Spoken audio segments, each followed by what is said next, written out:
Hello everyone, मेरा नाम है चैलशा एंड आज की हमारी क्लास रहेगी TCP/IP, VoIP और P3 प्रोटोकॉल्स के बारे में। ठीक है, फिर आज हमारा यह टॉपिक कंप्लीट हो जाएगा जो इंटरनेट प्रोटोकॉल्स का हमने स्टार्ट किया था। तो चलिए स्टार्ट करते हैं आज का हमारा टॉपिक TCP/IP। इससे पहले जो क्लास अपलोड हुई है वो OSI और TCP/IP मॉडल के बारे में है। अगर आपने नहीं देखी है तो देख लीजिएगा, लिंक आपको डिस्क्रिप्शन बॉक्स में मिल जाएगा। ठीक है, थोड़ा जल्दी करेंगे इस वाले क्लास को हम। ठीक है, इजी सा ही टॉपिक है। तो चलिए स्टार्ट करते हैं आज का हमारा टॉपिक जो है transmission control protocol and IP के मतलब होता है इंटरनेट प्रोटोकॉल। ठीक है, TCP/IP is communication protocol for internet. मतलब क्या है कि ये इंटरनेट पे जितने भी हम कम्युनिकेट करते हैं, कनेक्ट करते हैं डिवाइसेस को, उसके लिए कम्युनिकेशन प्रोटोकॉल है। ये सबसे ज़्यादा यूज़ होने वाला है। जैसा कि मैंने बताया, OSI एक थियोरेटिकल अप्रोच थी। इट डिफाइंस द रूल्स, कि ये रूल्स डिफ़ाइन करता है कि भाई वो जो कंप्यूटर है वो कैसे कनेक्ट करेंगे, उन सबको ये रूल्स फॉलो करने पड़ेंगे अगर वो इंटरनेट पे कनेक्ट करना चाहते हैं एक दूसरे के साथ। तो या हम कहें कि ये एक सेट ऑफ प्रोटोकॉल्स होते हैं। और कौन कौन से प्रोटोकॉल होते हैं इसके अंदर? एक TCP और एक IP, दो प्रोटोकॉल इसके अंदर हम पढ़ते हैं। TCP/IP जो है आपने SMTP या ईमेल प्रोटोकॉल्स के टाइम में भी देखा होगा कि इसका सबसे ज़्यादा यूज़ होता है। ईमेल ट्रांसमिशन में भी इसका यूज़ हो रहा था। दूसरा, ये जो है रिस्पॉन्सिबल है for finding path for the destination, मतलब कि रूट भी फाइंड आउट करता है कि हमारा जो भी डेटा है वो कैसे जाएगा। मैसेज को स्प्लिट करता है इनटू सेवरल डेटाग्राम्स। अगर हमारा जो डेटा का साइज़ काफ़ी बड़ा है तो उसको ये डिवाइड भी कर देता है। फिर जो ये हमारे डेटाग्राम्स है वो अलग अलग पाथ को फॉलो करते हैं, लेकिन ध्यान दीजिएगा अलग अलग पाथ को फॉलो तो कर रहे हैं, लेकिन TCP/IP जो है ना वो ये मेक श्योर करेगा कि जो डेटाग्राम है वो डेस्टिनेशन पे करेक्टली पहुँचे, मतलब आगे पीछे ना जाए, जिस भी सीक्वेंस में वो था उसी सीक्वेंस में वो डेस्टिनेशन पे पहुँचे। और IP का काम क्या होता है? IP का काम होता है पैकेट को मूव करवाना। TCP का काम है कि डेस्टिनेशन को करेक्टली पहुंचाना, और IP का काम होता है पैकेट को मूव करवाना फ्रॉम सोर्स टू डेस्टिनेशन।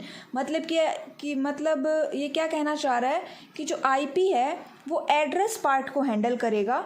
ठीक है, एड्रेस पार्ट मतलब कि लॉजिकल एड्रेस के अकॉर्डिंग चलता है, ये एड्रेस पार्ट को हैंडल करेगा और उसके अकॉर्डिंग उसको राइट डेस्टिनेशन पे पहुंचाएगा।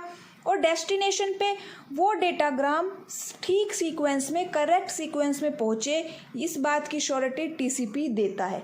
ठीक है, IP जो लॉजिकल एड्रेस पे काम कर रहा है वो क्या चेक करेगा? वो हमारे डेटा को मूव करवाएगा।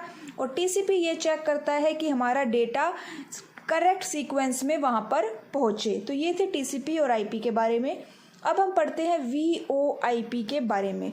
फुल फॉर्म है वॉइस ओवर इंटरनेट प्रोटोकॉल।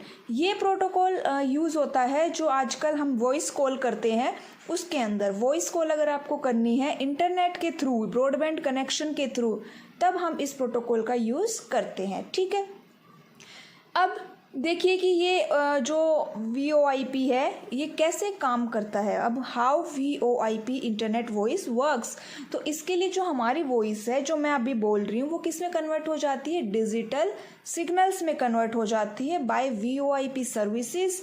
ठीक है, उसके साथ साथ ये क्या कहता है कि हम डायरेक्टली कॉल कर सकते हैं from a computer having a special adapter. Okay, या फिर वायरलेस हॉटस्पॉट्स अगर आप यूज़ करें, जैसे किसी एयरपोर्ट पे जाएं, हॉस्पिटल पे जाएं, वहाँ पे उनका हॉटस्पॉट लेके आप अपने फ़ोन में वाईफाई यूज़ करके भी इस सर्विस को यूज़ कर सकते हैं, कॉल कर सकते हैं। ठीक है, कौन कौन से इक्विपमेंट की रिक्वायरमेंट होती है भाई? एक तो इंटरनेट होना चाहिए हाई स्पीड, फिर चाहे वो मीडियम मोडम के थ्रू हो या फिर कोई हाई स्पीड सर्विस जैसे LAN हो, एक कंप्यूटर होगा, अडेप्टर होगा, या कोई स्पेशलाइज्ड फ़ोन होगा। अगर कंप्यूटर से आप कर रहे हो तो एक माइक्रोफोन भी चाहिए हमें, और कुछ सॉफ्टवेयर की रिक्वायरमेंट होती है। कुछ VoIP सर्विस जो है केवल कंप्यूटर पे ही काम करती है और कुछ केवल फ़ोन पे ही काम करती है। ठीक है, कुछ सर्विसेज जो है अलाउ करती है कि जो हमारे ट्रेडिशनल फ़ोन है हम उससे ही कनेक्ट कर लें एक अडेप्टर के थ्रू। ठीक है, तो ध्यान से देखिएगा, ये था VoIP के बारे में हम पढ़ रहे हैं जो वॉइस कॉल करने के लिए यूज़ होता है। ठीक है, एक अडेप्टर की रिक्वायरमेंट होती है। अगर हम टेलीफोन को किसी अडेप्टर के थ्रू कनेक्ट कर रहे हैं तो हम सिंपली ऐसे डायल करते हैं, जैसे हम अपने फ़ोन में डायल करते हैं ना, वैसे हम डायल कर सकते हैं। और जो सर्विस प्रोवाइडर है वो हमें एक डायल टोन भी देता है। एडवांटेज देखिए, एनालॉग सिग्नल से ज़्यादा स्मूथ कनेक्शन होता है। पेइंग, और इसमें ये कह रहा है कि अगर हम इंटरनेट से अपना कॉल करेंगे तो हमें भाई फ़ोन का अलग से बिल नहीं पे करना पड़ेगा, एक इंटरनेट का ही हमें रिचार्ज लेना पड़ेगा। ठीक है, वो ये कहना चाह रहा है। कुछ एड ऑन सर्विसेज भी मिलती है हमें, वो हम आगे देखेंगे। डिसएडवांटेजेस में क्या है, अगर पावर में कुछ खराबी है, पावर कट हो जाए तो ये काम नहीं करता है। दूसरा, हम इमरजेंसी नंबर पे डायरेक्टली ये हमें कनेक्ट नहीं कर पाता है। जैसे हमारे फ़ोन में होता है ना कुछ इमरजेंसी नंबर्स, नेटवर्क नहीं है तो हम कॉल कर लें, लेकिन VoIP सर्विस के अंदर ये ऑप्शंस नहीं है। कुछ में है, सभी में नहीं है। सर्विस प्रोवाइडेड कौन सी है भाई, फ़ोन टू फ़ोन हो सकता है, PC टू फ़ोन है, phone to PC, fax to email, email to fax, voice to email, fax to fax, unified messaging, wireless connectivity, और भी बहुत सारी सर्विसेज ये हमें प्रोवाइड करता है। ठीक है, अब डिफरेंस देख लो VoIP और ट्रेडिशनल फ़ोन लाइन में क्या है भाई। VoIP में डिजिटल मेथड यूज़ होता है ट्रांसमिशन के लिए, उसमें एनालॉग होगा। इसमें सबसे जो इंटरनेट की रिक्वायरमेंट होती है ब्रॉडबैंड कनेक्शन की, उसके अंदर ट्रेडिशनल फ़ोन लाइन से काम चलता है। VoIP लॉन्ग डिस्टेंस के लिए कम कॉस्ट लगती है, चीपर है, ट्रेडिशनल वाला हायर हो जाएगा। VoIP में ज़्यादा सर्विसेज हैं, उसमें लिमिटेड है। पावर आउटेज हो जाए तो काम नहीं करेगा, ट्रेडिशनल करता है। इमरजेंसी सर्विसेज के लिए डायरेक्टली कनेक्ट नहीं कर सकते, मे नोट, और उसमें कर सकते हैं। डायरेक्टरी असिस्टेंस हो भी सकती है और नहीं भी, और ट्रेडिशनल में होती ही है। प्रोटोकॉल होते हैं इसके H.323 और SIP फुल फॉर्म है सेशन इनिशिएशन प्रोटोकॉल। तो ये था हमारा छोटा सा VoIP के बारे में। अब हमारा लास्ट प्रोटोकॉल हम देखते हैं, PPP point two point protocol. ठीक है, ये एक डेटा लिंक लेयर प्रोटोकॉल है, या हम कहें कि ये एक TCP/IP प्रोटोकॉल है जो यूज़ होता है to connect one computer system to another. जब हम एक कंप्यूटर को दूसरे से कनेक्ट कर रहे हैं तो point two point protocol use होता है। ठीक है, ज़्यादातर ये टेलीफोन लाइंस या इंटरनेट के ऊपर हमारा कम्युनिकेशन प्रोवाइड करवाता है। सबसे मेन फीचर इसका इनकैप्सुलेशन होता है कि लेयर 3 के प्रोटोकॉल्स को, उसके डेटा को कैसे इनकैप्सुलेट करें हम फ्रेम्स में, ये पॉइंट टू पॉइंट प्रोटोकॉल देखता है। ठीक है, उसके बाद देखिए ये हमें सिंक्रोनियस लिंक भी प्रोवाइड करवाता है, जैसे कि ISDN, और एसिंक्रोनियस लिंक भी देता है, जैसे कि डायल अप सर्विसेज। ठीक है, ये P3 करता है। उसके बाद P3 का और काम क्या है, it is mainly used for communication between two devices. ठीक है, it can be used over many types of physical network. कहाँ कहाँ यूज़ हो सकता है, सीरियल केबल में, फ़ोन लाइन में, ट्रंक लाइन में, सेल्यूलर फ़ोन में, फाइबर ऑप्टिक में जैसे कि सोनेट, उन सभी पे P3 काम करता है। अब जो डेटा लिंक लेयर प्रोटोकॉल है वो यूज़ होती है to identify from where the transmission starts and ends. ठीक है, तो इन जो सर्विस प्रोवाइडर है वो P3 को प्रोटोकॉल को यूज़ करेगा to provide dial up access to internet. समझ में आ रही है बात, कि जो डेटा लिंक लेयर प्रोटोकॉल है वो तो हमारे ट्रांसमिशन को देखेगा, फाइंड आउट करेगा कि कहाँ से स्टार्ट हुआ, कहाँ पे ख़त्म हुआ। और जो इंटरनेट सर्विस प्रोवाइडर है वो किस प्रोटोकॉल को यूज़ करेगा, P3 को, कि वो उसको डायल अप एक्सेस दे दे टू इंटरनेट।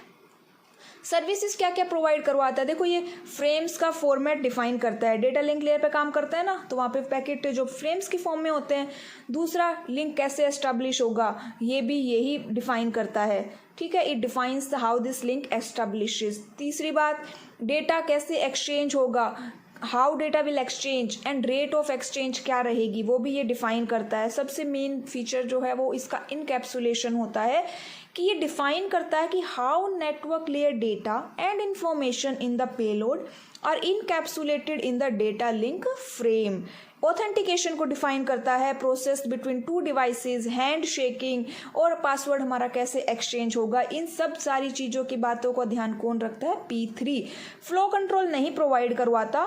एरर कंट्रोल का भी एक सिंपल सा ईजी सा मैकेनिज्म है इसमें। एड्रेसिंग मैकेनिज्म भी थोड़ा कम ही है इसमें।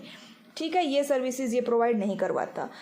एक बाइट ओरिएंटेड प्रोटोकॉल है, क्योंकि ये कलेक्शन ऑफ बाइट्स और कैरेक्टर्स है, और इसको हम वैन प्रोटोकॉल भी यूज़ करते हैं। लैन और इथरनेट ये यूज़ नहीं करता, वैन पे प्रोटोकॉल्स को यूज़ करता है। ठीक है, तो इतनी सी बात आपको समझ में आ गई। आगे देखते हैं, कहाँ कहाँ पे यूज़ होता है? ब्रॉडबैंड कम्युनिकेशन में आप यूज़ कर सकते हो। मल्टी प्रोटोकॉल डेटा जब आपको ट्रांसमिट करने हैं बिटवीन टू कनेक्टेड कंप्यूटर, तब भी हम इसको यूज़ कर सकते हैं। राउटर एक पॉइंट टू पॉइंट डिवाइस है। अब लेयर की बात कर ली जाए, 3 लेयर है। लिंक लेयर प्रोटोकॉल, ये कनेक्शन को एस्टेब्लिश करेगी सोर्स एंड डेस्टिनेशन के बीच में। नेटवर्क कंट्रोल प्रोटोकॉल, ये कंट्रोल करेगा, ट्रैफिक को ट्रांसपोर्ट करेगा।